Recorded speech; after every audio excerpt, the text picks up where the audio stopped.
Hello everyone, welcome to my channel Precise Portion. I am your nutritionist Farheen Khan. So this video is in continuation with the last video that we have seen on body composition. So in this video, we are going to learn more about the different components of body composition, which is the fat mass, muscle mass, and the bone mass, and how it is important for us and how we can modify these components of our body. So this is the main agenda of this video. All these things will be covered soon. So, as a recap, our body is composed of fat mass and fat free mass. So, fat mass में body का जितना भी fat है, storage fat, essential fat, visceral fat, वो सब cover होता है. And in fat free mass we have our muscle mass, organ weight, bone weight and water content. That's fat free mass of our body. अब fat क्या होता है? So body fat is your bodies backup fuel, tank, cushion and temperature control system all rolled into one.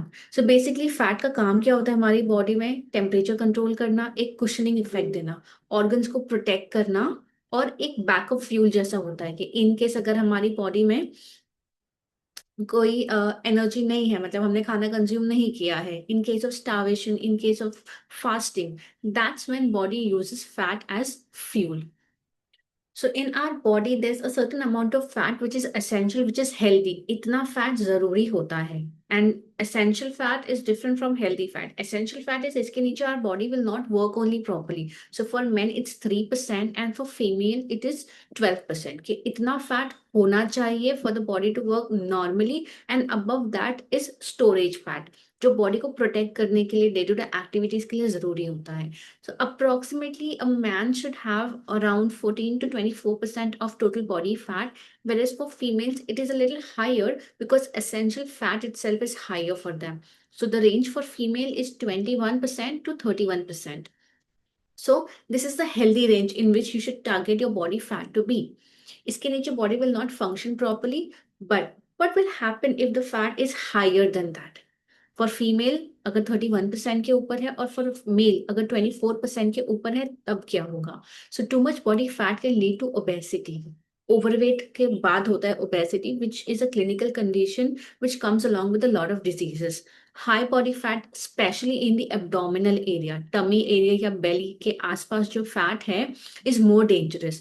It can cause a lot of diseases, like it puts you at a risk of developing cardiovascular diseases, जैसे heart problem हो सकती है, lungs की capacity, lungs ठीक से काम नहीं कर पाते हैं, फैटी लिवर के चांसेस बढ़ जाते हैं, गॉल ब्लैडर, पैनक्रियाज ठीक से काम नहीं कर सकते हैं, किडनी प्रॉब्लम्स हो सकती है, बोन्स एंड जॉइंट्स पे प्रेशर बहुत बढ़ जाता है, तो it could lead to osteoarthritis, it could lead to gout, skin problems, and many such issues could be it could be the consequences of having very high body fat. Consequences of low body fat, अगर high अच्छा नहीं है तो लो भी अच्छा नहीं है. सो अगर लो बॉडी फैट होगा तो उसकी वजह से हार्मोनल इम्बैलेंसेस हो सकते हैं, बिकॉज हार्मोन्स को प्रोड्यूस करने के लिए बॉडी नीड्स फैट. अगर फैट कम होगा तो बहुत सारे विटामिन की डेफिशिएंसी हो सकती है, जैसे कि फैट सोल्यूबल विटामिन. तो एक कैटेगरी है विटामिन की जो सिर्फ जिनको अब्सॉर्ब होने के लिए फैट जरूरी होता है, like vitamin A, D, E and के. तो अगर ये वाले फैट मिसिंग है तो बॉडी को प्रॉब्लम हो सकती है. It could lead to fatigue, आपकी इम्यूनिटी कम हो सकती है, लॉस ऑफ मसल भी हो सकता है, बिकॉज अगर आपकी बॉडी में फैट कम है तो बॉडी फैट की जगह मसल्स को यूटिलाइज करेगी एनर्जी प्रोडक्शन के लिए, तो वो हो सकता है. आपका बोन मास भी कम हो सकता है, because again vitamin D is a fat soluble nutrient. Vitamin D की डेफिशिएंसी होगी तो बोन भी वीक हो जाएंगी. Now, importance of muscle. It is required for movement, maintenance of posture and balance, nutrient storage and thermoregulation. Muscles बहुत important है हमारी body में. अगर हमारे मसल्स वीक होंगे तो हमें उठ के कुछ काम करना, मूवमेंट करना बहुत ही डिफिकल्ट हो जाएगा. अगर हमें सीधे बैठना है उसके लिए हमें मसल्स का सपोर्ट रिक्वायर्ड है, बोन का सपोर्ट इंपॉर्टेंट है. न्यूट्रिएंट्स जैसे कि glycogen, glycogen is the storage form of carbohydrate, वो हमारे मसल्स में स्टोर होता है. उसके लिए भी हमें मसल्स चाहिए. और जो हमारा मेटाबॉलिक रेट होता है, वो जितना हमारा मसल ज्यादा होता है वो उतना बेटर होता है. तो थर्मो रेगुलेशन के लिए भी muscle is very much required. ना मसल और कहाँ पे इंपॉर्टेंट है? हमारा मेटाबॉलिज्म इंक्रीज होता है. तो अगर दो लोग हैं जिनका वेट सेम है, पर एक इंसान की बॉडी में मसल मास ज्यादा है और एक इंसान की बॉडी में फैट मास ज्यादा है, जबकि दोनों का वेट सेम है। तो जिसका मसल मास ज्यादा है उसका मेटाबॉलिज्म हाई होगा, उसकी बॉडी बिना कुछ किए भी, अगर वो इंसान सो भी रहा है तो ज्यादा कैलोरीज बर्न करती है। दूसरा है इट इम्प्रूव्स योर स्ट्रेंथ। तो जितना हमारा मसल मास हाई होगा हमारी उतनी ज्यादा स्ट्रेंथ ज्यादा होगी, हमारी बॉडी उतनी स्ट्रांग होगी, आप उतना हैवी वेट लिफ्ट कर पाएंगे। It promotes healthy ageing.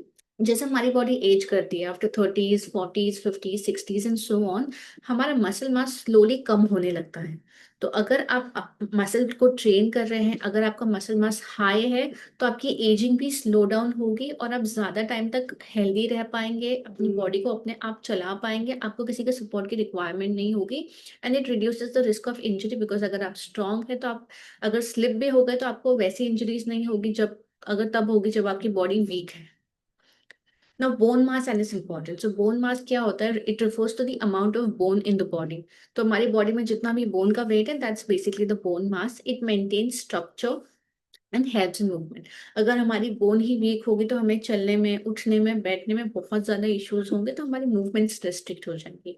And it also helps, low bone mass basically increases the risk of injury. तो अगर आपका बोन मास लो है तो आपको चलने में, मूवमेंट में प्रॉब्लम होगी, और अगर आप थोड़ा सा भी गिर गए या स्लिप हो गए हल्का सा भी, तो the chances of fractures are very high. अगर आपकी बोन की स्ट्रेंथ कम है, अगर आपके बोन के अंदर मिनरल्स स्पेशली कैल्शियम कम है तो। अभी आपको अगर इम्प्रूव करना है आपका मसल मास, आपका बोन मास, तो क्या करना होगा? सबसे पहले आपको स्ट्रेंथ ट्रेनिंग करनी होगी, रेजिस्टेंस ट्रेनिंग करनी होगी, मतलब आपको वेट्स लिफ्ट करने पड़ेंगे। आप जितना ज्यादा वेट लिफ्ट करेंगे, अब आपको एक ही दिन में सारा वेट नहीं लिफ्ट करना है, it has to be a slow and a gradual process. तो आप जितना वेट लिफ्ट करेंगे, जितना आप अपने मसल्स को ट्रेन करेंगे, आपके मसल ब्रेक डाउन होता है और नए मसल्स बनते हैं। तो जब नए मसल्स बनते हैं तो वो और स्ट्रांग बनते हैं। Same thing happens with bone. जब आप वेट्स लिफ्ट करते हैं तो बोन्स को आप स्टिमुलेट करते हैं, और जितना हम उसको स्टिमुलेट करते हैं, जितना हम उसको एक्टिव करते हैं, उतने ज्यादा कैल्शियम डिपॉजिशन होता है, बोन्स भी उतनी ज्यादा स्ट्रांग बनती है। तो जब हम वेट ट्रेनिंग करते हैं, बोन्स और मसल दोनों स्ट्रांग बनती है। अब सिर्फ 1 घंटा जिम में ट्रेन करना काफी नहीं होता है, उसके बाद you have to ensure that you consume a good diet. A good diet simply means when you have to increase your muscle mass and bone mass, total energy in the diet should be sufficient. अब low calorie diet में muscle gain और bone में gain नहीं कर सकते हो, it has to be sufficient first of all. और दूसरा, the amount of protein should be adequate. जितना आपका मसल लॉस हो रहा है या मसल ब्रेकडाउन हो रहा है, आपको उससे ज्यादा प्रोटीन कंज्यूम करना है ताकि आपकी बॉडी नए मसल्स बना पाए। And adequate calcium also in the diet. तो जब हम एडिक्वेट कैल्शियम और विटामिन डी कंज्यूम करेंगे तो बोन्स भी स्ट्रांग बनेंगे। So good amount of diet, your diet should have good amount of protein as well as muscles.